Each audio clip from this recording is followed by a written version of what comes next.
So it is 7:53 a.m.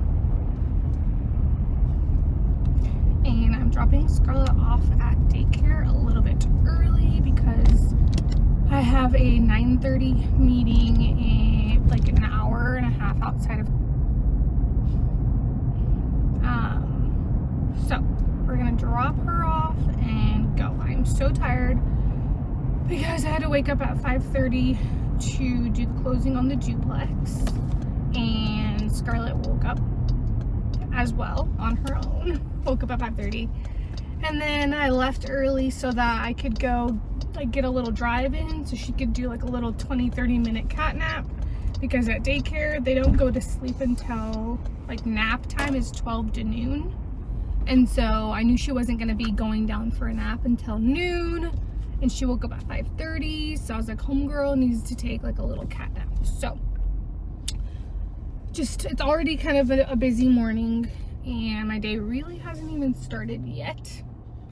I have no makeup on yet. I have nothing. So I do have my coffee.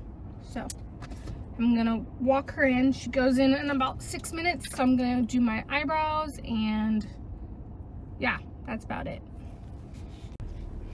Alrighty, so I just dropped Scarlett off, and she did a little bit better with drop off than she has before. I like went in, said all the nice mom things, that she's gonna have a nice day, she's having a good day, she's gonna play with her friends, you know, just like try to give her affirmations that she's happy and just try to set her up for a good day. But I set her down. There's like a little toddler table, and there was a couple toddlers there having some breakfast, and I'd sit her down next to her toddler friends at the toddler table, and she did not like it. She started crying because she knew that I put her down, and she was like, Mom, why did you put me down? And so she started crying, and the teacher was just like, you're good, I got her, like I'm just finishing up washing this kid's hands and then I'll grab her, she's okay. And so I started to walk away, and she started to get upset, and as I was like going towards the door to leave the like building, like go outside, I did hear she stopped crying. And I think it's because the teacher gave her some snacks, like breakfast, so like a little bowl of cereal and some milk. And so I'm assuming that's why she stopped crying, is she got food. So I feel better that she at least stopped crying a little bit. She did like kind of like was humming a little bit, like a little bit of humming, but she's good. She's good. She's okay.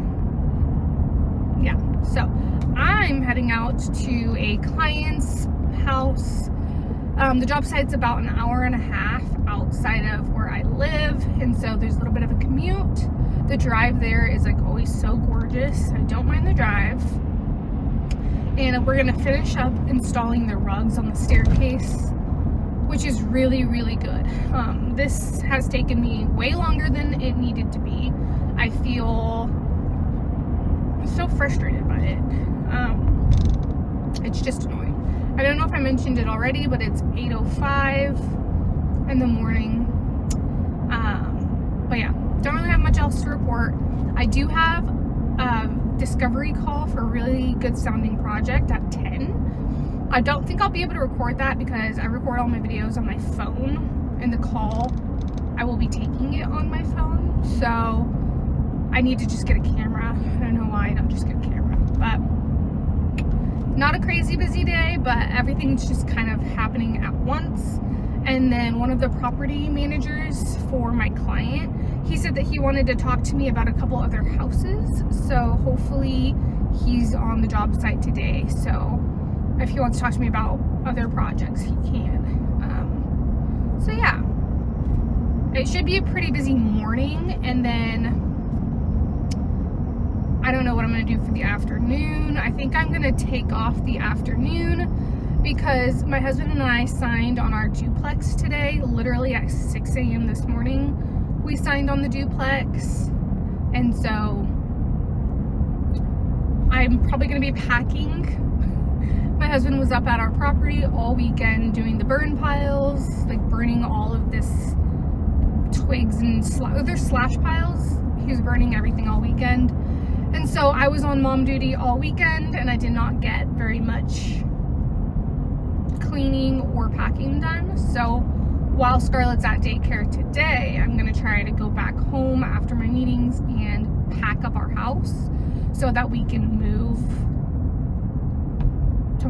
tonight. I have no clue when we're moving, but we have until Friday. Today's Monday. We have until Friday to get out of our house so that we don't have to pay another month's rent. So we have like a good Monday through Friday to pack, move, deep clean our current house. And yeah, I just have so much stress about all of it, but everything's happening. I just have so much happening in the same 2-week span. Like Scarlett starting daycare, us closing on the duplex, like there's a million other things. But yeah, anyways, I'll probably pick up the camera when I get to the job site. And they had 20,000 sales one day after Shark Tank night. They have $1 million in sales. Those people, no matter who they are, think they have a hit on their hands, but I know better. They have a one-day wonder on their hands, and 6 months later, the shit's gonna hit the fan. So here's a look at the final for the stair runner rug. And we're almost finished. Hopefully we can get finished today. We just have a couple more stairs to do, and then I'll put a rug on this stair. And then we're done. Literally, like, what is that? 2 stairs. And I'm so excited to finish.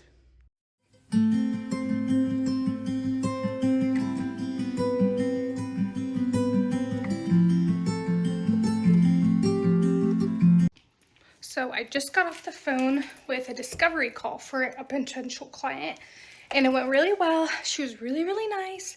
And they're building a 4,000 square foot home, and they need furniture for the entire house.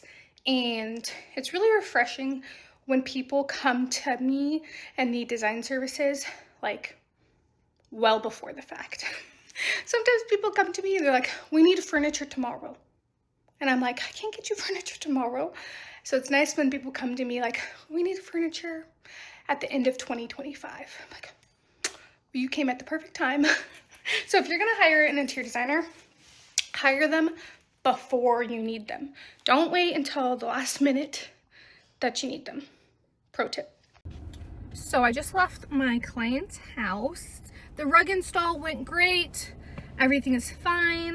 The property manager, who's not my client, asked me if he could meet me after I had my discovery call. I said, yep, that's fine. I'm gonna be on site. He said, okay, I'll be there at 10:30. He said he wanted to show me a couple of houses. I assumed that needed interior design services. But then we went into the main house and he was just like, see, like, you know, I was just looking at your staircase rug and, you know, I'm not trying to come off a certain way. I'm not trying to be rude, but I just want to take you to a different house and show you what a staircase rug is supposed to look like.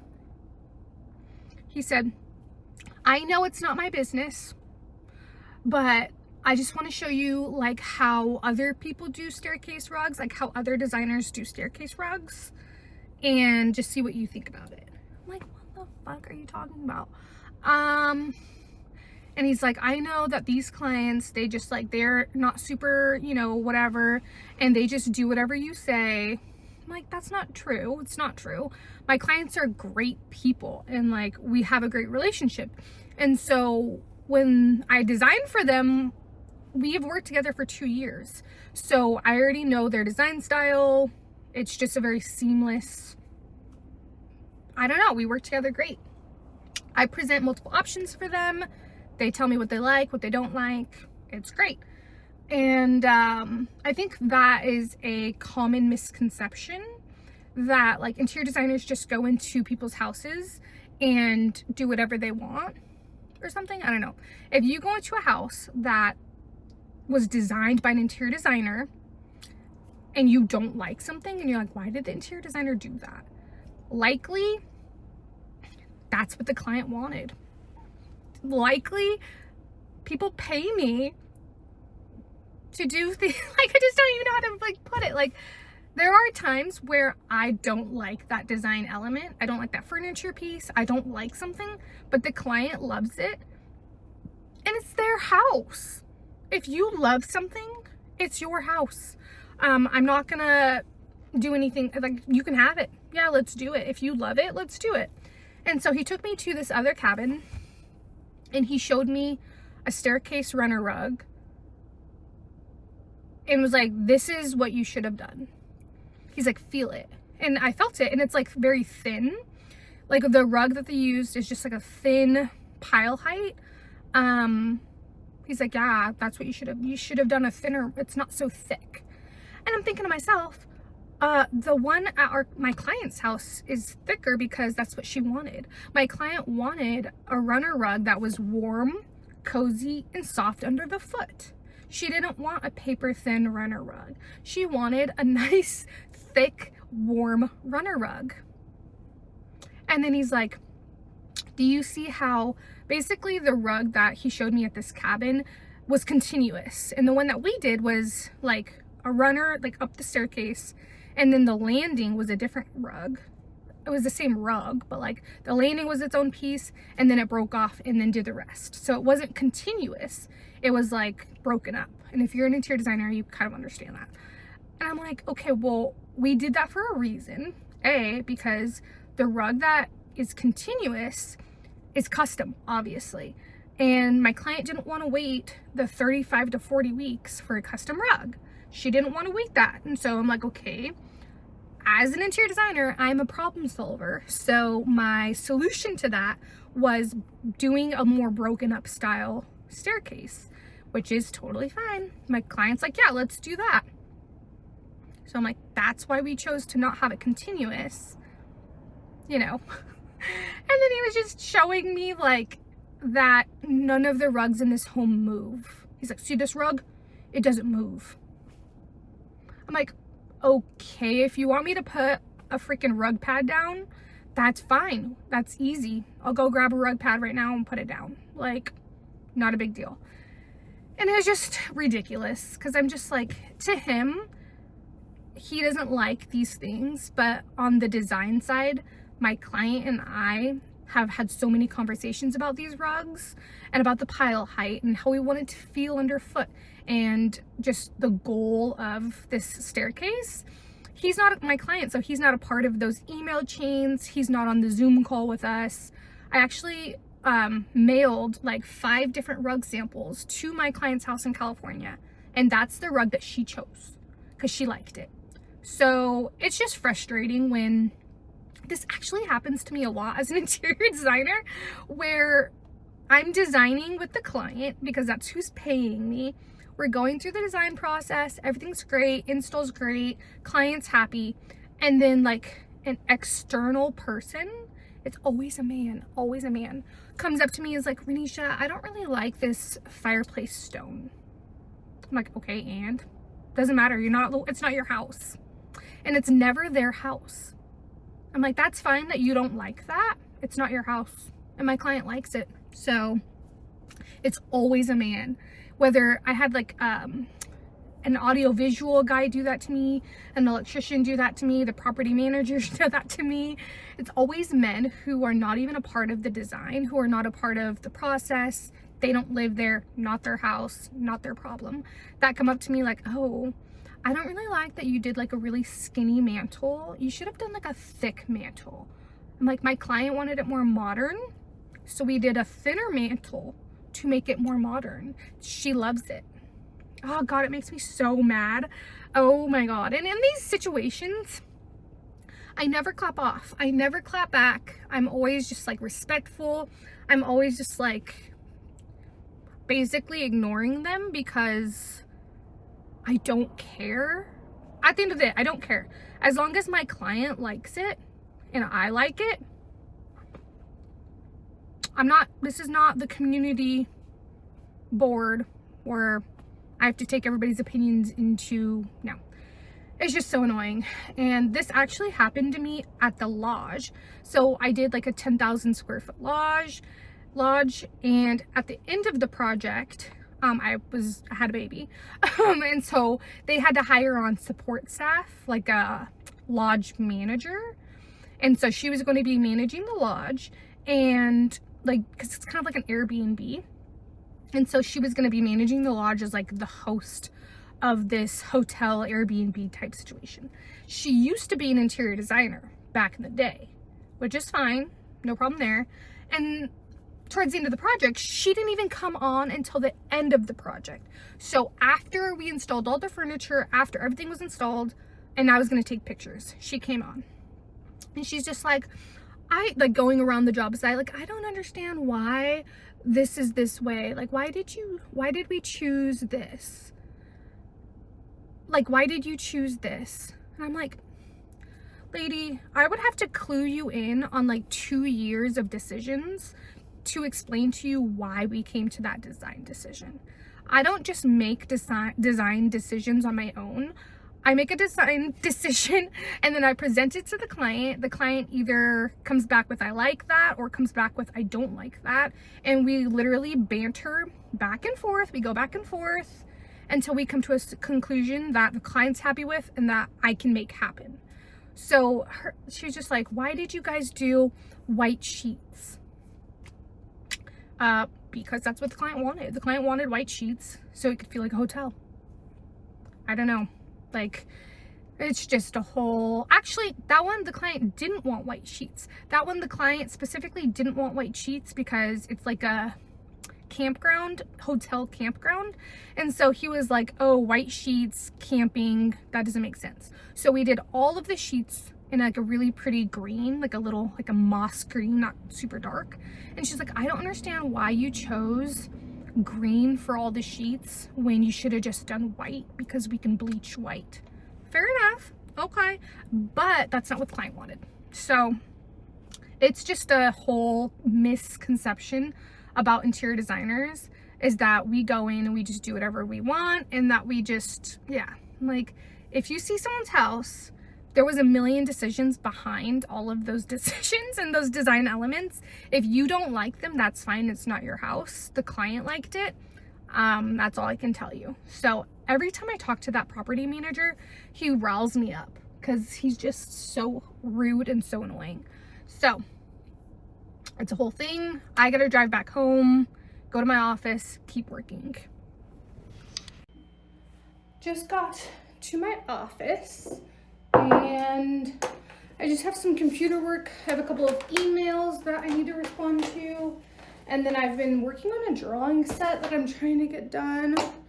I need to eat some lunch. So I'm really only going to be here for like 2 hours. And then I go pick up Scarlett. So just going to do some computer work, eat some food, and try to be productive. Guys, I've just been out of the office on job sites, on one job site today for the whole day. So not the whole day, but this whole morning. So I haven't really even gotten to any current client work. So gotta get some done.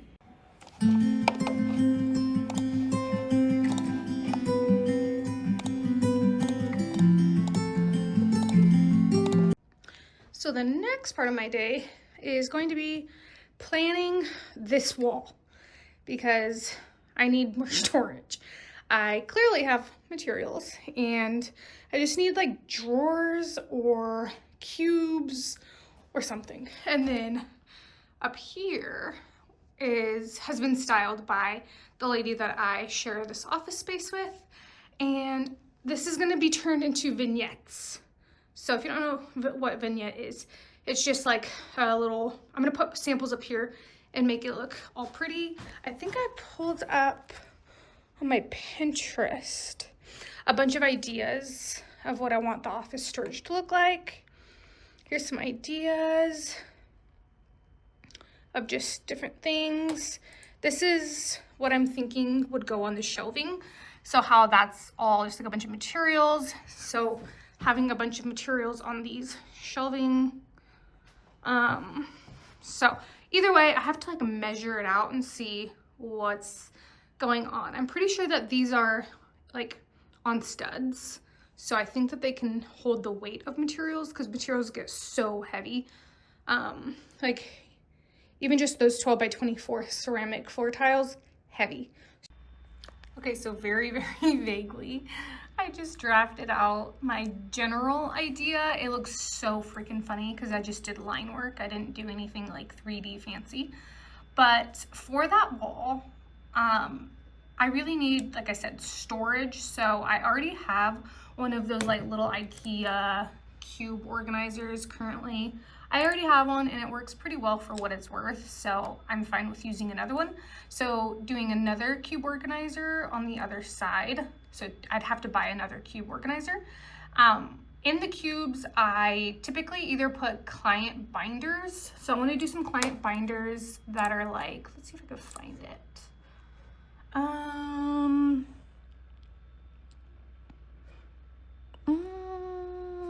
Kind of like these, like how these are kind of just like aesthetically pleasing, and doing client binders like that in my little cube organizers. And then also having client bins that have like the client's name on the bin, because there's so much materials that goes into a project, and I like to hang on to the client materials for a while after the project. So binders and bins in the cubes. And then in the drawers, I found this. It might be too wide, I'll have to double check. But doing those, and then it's just a regular dresser. There's literally nothing fancy about it. It does look like the top is like, I don't know, doesn't really matter. And then in the drawers, I'll just have like more materials, more samples. I need paperwork. I might put my printer on the top. I have no clue if there's room. And then it's a little tricky because the shelving that's already hung up and I'm not moving is off-centered from the wall. And I'm like a centered girl. I like balance, like everything's centered. So I'm gonna have hopefully the cubes on the left side line up with the sides, like the ends of the shelves, which makes everything kind of push this way. And then I'll have like a tall plant maybe here. I don't know. Or I might do like some like little dowels, and I can hang my rug samples on, because I have so many rug samples, it's not even funny. I don't think I have any examples of what I want to do for the rug samples. I love Pinterest, guys. I seriously love Pinterest. But also something like that in the drawers, I love. I love, love, love. I don't know. I have so many ideas. This is nice for like hanging your rug samples, but I don't have that set up. So I really gotta work with what I have, because this is not totally my office. I rent it from my photographer, so I don't want to like change her space too much. So some drawers, some little cubes, and then I'm gonna put vignettes up and a tree.